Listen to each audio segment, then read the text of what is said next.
Have you ever built a budget with real hope this time?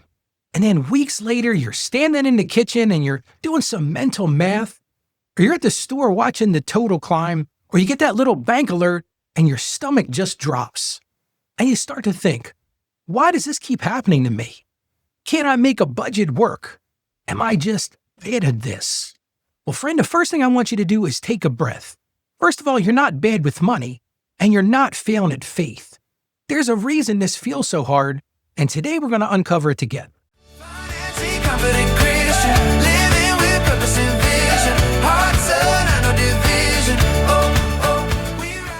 Hey friend, Ralph E. Step Jr. here. Welcome to Financially Confident Christian, where we learn how to walk through life and money with wisdom, with peace, and with a heart anchored in God's truth. My mission is simple: to help you break that cycle of financial shame, build steady habits rooted in faith, and become the kind of believer who handles money with clarity, with confidence, and with spiritual purpose. Yesterday we talked about adjusting those budgets with wisdom and how changing a plan doesn't mean you failed. But today we take the next step. We're going to look at why budgets break down even for people who are trying hard and praying earnestly. And we're not doing that to criticize you, and we're definitely not doing it to overwhelm you, but to gently remove those obstacles that keep tripping you up. A listener shared this with me. Ralph, I've made budgets more times than I can count. I want to be faithful. I want to be disciplined. But somehow, Ralph, I always end up frustrated. What am I missing? And friend, that question carries a lot of quiet pain. Because under those words is something like this: I feel embarrassed I can't stick with this. I feel like everyone else has figured this out. I'm just tired of starting over. So let me say this gently. Struggling with the budget does not mean you lack discipline. Most of the time, it just means you were handed a system that wasn't designed for real life. And God is not disappointed in you. A budget is not a holiness test. It's actually a tool. And here's the best part about tools: tools can be fixed. And here's what I see all the time. People don't quit budgeting because they don't care. They quit because the budget feels like a cage. It's just too tight. It's too complicated and too detached from the week they actually live in. And that's not a heart problem. That's a structure problem. And structure can change. After walking with people through money decisions for many years, too many years to list, notice most financial stress doesn't come from one huge mistake. It comes from a handful of small traps that quietly wear you down over time. And when we name those traps, when we name them with grace and not guilt, everything starts to feel lighter. I remember working with a single mom. She said to me, Ralph, my budget just mocks me. On paper, it worked perfectly. But in real life, it never survived the month. And when we looked at it, we didn't find one massive error. We found 5 small ones. So with her, we simplified things. We started tracking honestly. We adjusted her numbers. We plugged a few leaks and stopped quitting after one rough week. And she said something to me I will never forget. For the first time, I don't feel like a failure, Ralph.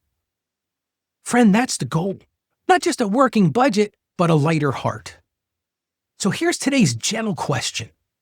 What if your budget isn't broken? It's just caught in a few common traps. Well, let's walk through those common traps slowly and practically together today. Trap number 1. The budget's too complicated. I see this all the time. Budgets don't fail because they're too simple. They fail because they're actually too complex. If your budget has dozens of categories, a spreadsheet you dread opening, or an app that feels like homework, guess what? Your brain's going to avoid it, and you're not going to do it. You need those simple wins. I'm going to try you to try this. Group of categories. Instead of 6 food categories, just use 1.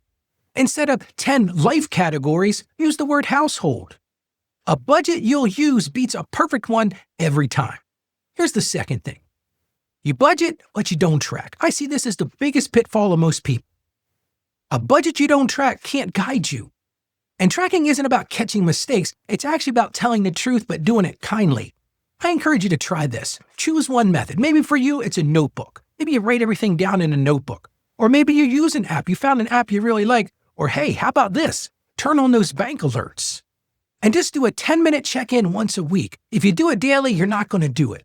If you do it weekly, guess what? That's sustainable. Here's another thing to consider. Your numbers are based on hope, not history. What I have found is many budgets fail because they're built on this ideal month. Well, guess what? Nobody lives in an ideal month. We're going to believe that this lie that this month we're not going to overspend or this month nothing's going to come up. Well, you and I both know that's not real life. God works with truth. Try this. Look back 60, 90, maybe even 120 days. And ask yourself this, what did groceries really cost? What did we really spend? How much was gas? How much did we spend eating out? What were those real kids' expenses? Because those grace-filled budgets actually match real life and you're going to stay on them. Here's another thing to remember. The small leaks are quietly winning.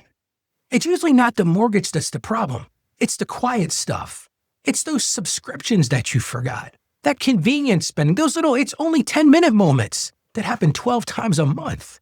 So try this. Once a month, go and grab those statements. Just scan over them and circle anything that surprised you. Now listen, you're not doing this to shame yourself. I just want you to notice it because awareness is where change begins. And finally this, you quit too soon. And this one matters deeply. The first month of budgeting is always uncomfortable. Hear me on that. It's not easy. But that doesn't mean you're failing. It actually means you're learning and you're getting somewhere. So try this. Make a commitment to 90 days. Now, I'm not telling you to commit to perfection, just commit to persistence because that momentum builds when you stay. Let's look at the Song of Songs, chapter 2, verse 15. And it's an unusual verse. It says, "Catch us, the foxes, the little foxes that ruin the vineyards." I want to remind you something when I read this scripture. God isn't scolding you. He's inviting you to protect what's growing, to pay attention to small things. How about we pray together? Lord, thank you for walking patiently with us. Show us the small things that quietly steal our peace. Give us wisdom without shame. Give us clarity without pressure, and give us strength for steady progress. We trust you with our money, Lord, and with our hearts, and we ask this in Jesus' name. Amen. Here's today's step. Pick one of the 5 budget breakers that feel most true for you and make one small adjustment today.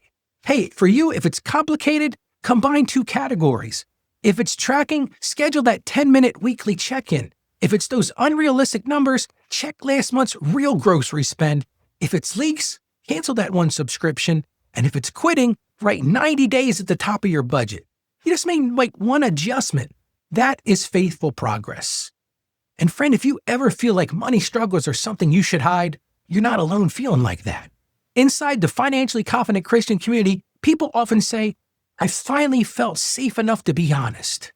It's a place with no pressure. It's a place with no judgment, just grace and growth. And I want to invite you to join us there. It's at financiallyconfidentchristian.com/join. That's financiallyconfidentchristian.com/join. You're welcome there anytime. And let me remind you this. God is patient. Progress is possible, and those small steps, they matter more than you can imagine. You're not behind, you're actually learning. So go today and be a financially confident Christian. I have confidence in you. You can do this. Stay financially savvy. God bless you, and you have a great day today. Financially confident Christian.